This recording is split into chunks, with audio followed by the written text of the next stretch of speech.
Hey, where were you real quick? Let's go. Well, heavyweight contender still, right? I'm knocking on the door of heavyweight world title challenger, one win away, arguably, and then you'll be fighting for a world title, or what's the plan? Hey, I think being with Top Rank, I've been able to not have to worry about that too much. Yeah. There you go. I've been able to not have to worry about that too much, and so what I'm doing is just focus on tomorrow night, and wherever Top Rank takes from there, I'm willing to go. It's a big step up. Guido's been in with the best of them. He fought FA, life and death. How do you prepare for, do you consider this the biggest challenge of your career so far, and was preparation any different? Yeah, I think this is the biggest challenge of my career, but I also think that every fight I've had has been the biggest challenge of my career up to the point. And I think that Guido, he's a veteran guy, like you said. He has an Olympic pedigree as well, and he's a tall guy. I think it's going to be an exciting fight, though. I think his style kind of plays into mine, where he wants to step back and counter. I like coming forward, and so it's just going to be a battle of who prepared the best and who has the best game plan. Yeah, without giving away too much, obviously this is going to be a battle of real estate. He wants to keep it on the outside. Obviously, you want to get inside. How did sparring go, and how did preparation go for, the obvious game plan? Sparring was great. We were able to be at the Olympic Training Center. We had that high altitude training as well. And moving is great. Being able to step back, you have to be able to do that for 10 rounds, and that's where I feel like a lot of my conditions are coming into play.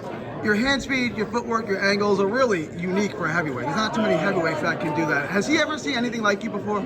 Has Guido ever seen anything like you before? He's sparred with some really good guys. He's had some great camps. I think he had Parker, some Dubois, a couple of these world champs. But they don't move like you though. Exactly. Yeah. I think that styles make fights, and I don't know if he's been with the guy kind of how he trains and fights like me. And I think it's really hard to find someone kind of like that.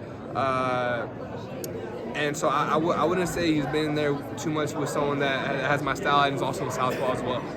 I never got to ask you, I didn't get to talk to you after the Dueco fight. The spitting out of the mouthpiece thing, what did you make of that, and what were your thoughts on do you think it was intentional? Were you trying to get out of the fight? What were kind of your thoughts on Dueco and the mouthpiece? I came up to him after the fight, and he came up to me actually, and we were talking a little bit, and he says that no one's been able to hit him with an uppercut like that before. Okay. And he just wasn't seeing it, and he hadn't seen it coming, and so with that being said, he's like, I just couldn't keep it in.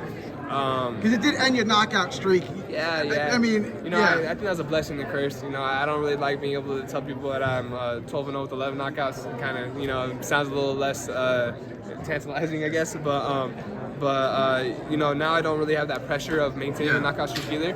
And so for that, I'm thankful. But was it just a formality? I mean, were you going to knock him out pretty quickly anyway? I mean, I think that the writing was on the wall in that fight. I think that the conditioning aspect and just kind of me being able to find my home a little bit more for the punches were starting to build up, and I was going to be able to start sitting down my punches a little more. But I mean, I didn't get it, so I can't really confirm or deny that, man. I hear you. Look, you got a, like I said, great opponent in front of you, my countryman. Assuming you win that fight, there's really just one more step, right? It's Usyk, right? There's no more steps really. Is it start to play in your mind I'm this close to filling my childhood dream, being the baddest man on the planet, the heavyweight champ? Does it start to dawn on you that it's this close? It's kind of hard because I feel like to be in this division, you have to already believe that. And you have to believe it's the baddest man in the division. I think that what these fights do is just confirm that belief. And so it's pretty cool to be able to have some of these milestones of being able to of confirmation. But it's nothing like awakening for me. It's just me following the plan and following the process. I want to ask you, as far as height and weight. Most of the modern heavyweights are bigger than you. He's about 3 inches taller than you, about 15 pounds bigger. What's it like constantly fighting people bigger than you, right? You don't get that in any other weight class. You don't get guys 3 inches taller, 15 pounds bigger than you. What's it like? The beauty of the heavyweight division is what my dad says all the time is I don't have to carry them, So I have to get in there and have to punch, and I think that sometimes with a less weight and even a smaller size, it allows for a better capability of speed, conditioning, and punching ability. We've seen what Usyk's been able to do as the smaller man in general in the ring. So, I mean, he's still 6'4", but so I know, but for the modern heavyweight, appreciate your time. Tell me where they can find you on social media. You can find me on Instagram. That's where I'm most prevalent at the Richard Torrez. That's THEE Richard Torrez, and you can see me on ESPN Plus tomorrow night, April 5th. The main event. What's it like being in the main event? Your name on the poster. It's not just on the posters, on the side, everywhere, hotels and anything like that. Something a dream definitely come true. Good luck tomorrow, champ. Thank you.